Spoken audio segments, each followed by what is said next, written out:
యాదాద్రి భువనగిరి జిల్లా యాదగిరిగుట్ట శ్రీ లక్ష్మీ నరసింహస్వామి వారిని దర్శించుకున్నారు రాష్ట్ర మంత్రి శ్రీధర్ బాబు దంపతులు. ఉత్తర ద్వారం నుంచి ఆలయంలోకి వెళ్లి ప్రత్యేక పూజలు చేశారు. ముక్కోటి ఏకాదశి రోజు నారసింహుడి దర్శనం అద్భుతంగా జరిగిందన్నారు మంత్రి శ్రీధర్ బాబు.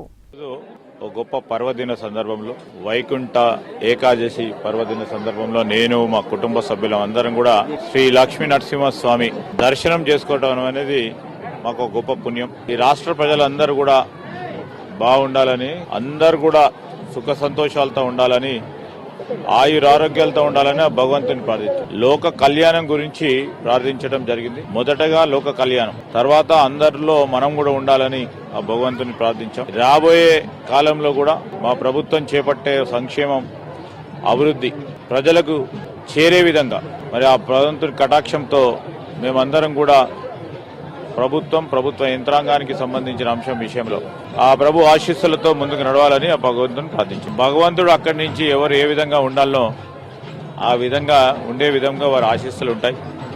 ఈరోజు మా పరంగా ఆశీస్సులు ఉన్నాయి కనుకనే ఈ రాష్ట్రాన్ని, తెలంగాణ రాష్ట్రం ఏర్పడిన తర్వాత సుభిక్షంగా, సురక్షితంగా ఉద్యోగ కల్పన చేస్తూ 10 మందికి మేలు చేయాలనే ఒక సంకల్పనతో మా ముఖ్యమంత్రి గారు మేమందరం కూడా ముందుకు నడుస్తాం.